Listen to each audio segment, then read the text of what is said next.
முட்டாள் சாமியார்.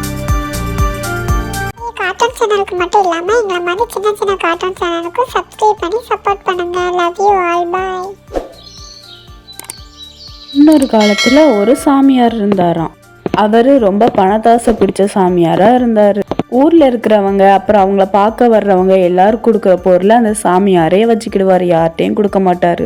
கிடைக்கிறதெல்லாம் சாப்பிட்டுக்கிட்டு அந்த பணத்தெல்லாம் அவர் அப்படியே சேர்த்து வச்சுக்கிட்டே இருந்தார். யாருக்கும் கொடுக்க மாட்டார். எல்லா பணத்தையும் ஒரு பையில போட்டு அவர் பக்கத்திலேயே வச்சுக்கிடுவார். அந்த பையை யாரையும் எடுக்க விட மாட்டார். போனாலும் அந்த சுவாமி அந்த பையை அவர் தோளில் மாட்டிக்கிட்டே தான் போவார்.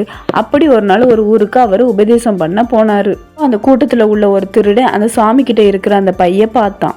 இந்த சாமியார் பையில நிறைய துட்டு வச்சிருக்காரு. எப்படியாவது இவன் கிட்ட சிஷியானா சேர்ந்து அந்த பையில உள்ள அவ்வளோத்தையும் நம்ம ஆட்டையை போடணும். அதுதான் நம்ம நெக்ஸ்ட் பிளான் அப்படின்னு அவன் மனசுல நினைச்சிட்டு அங்கிருந்து மெதுவா சாமியார் கிட்ட போய் ஆசீர்வாதம் வாங்குற மாதிரி பக்கத்துல போனான். சாமி கிட்ட போன அந்த திருடன் சாமியாரை பார்த்து சொல்ல ஆரம்பிச்சான்.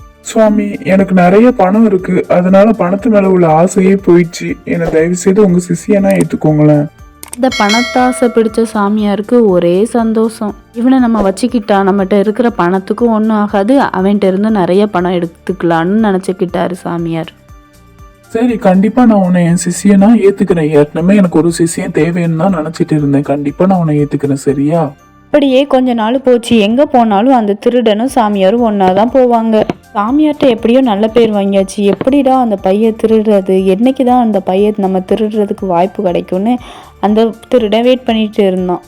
அதனால அந்த திருடன் நல்லா தூங்குறத பார்த்த சாமியார் எப்படி தான் இவன் இப்படி தூங்குறான்னு அவன்கிட்ட போய் கேட்டார். தூங்கிக்கிட்ட இருந்த திருடன் கிட்ட போன சாமியார் அவனை எழுப்பி உட்கார வச்சு, எப்படிடா உன்னால இப்படிலாம் நிம்மதியா தூங்க முடியுது? எதை பத்தியும் யோசிக்காம எனக்கும் அதை கொஞ்சம் சொல்லித்தாயே. அது வேற ஒண்ணும் இல்ல சாமியாரு, நான் உங்ககிட்ட வர்றதுக்கு முன்னாடி இன்னொரு சாமியார் கிட்ட வேலை பார்த்தேன். அவர் எனக்கு ஒரு மந்திரம் சொல்லி தந்தாரு. அதை சொன்னா எல்லாத்தையும் மறந்துட்டு என்னால சுலபமா நிம்மதியா தூங்க முடியும். அப்ப அந்த மந்திரத்தை எனக்கும் கொஞ்சம் சொல்லித்தாடா. எனக்கும் நிம்மதியான தூக்கம் வேணும். நிம்மதியா தூங்கி ரொம்ப நாள் ஆச்சு. சரியா? சரின்னு சொன்ன திருடன் அந்த சாமியாரை கூட்டிட்டு அந்த காட்டுக்குள்ள போனான்.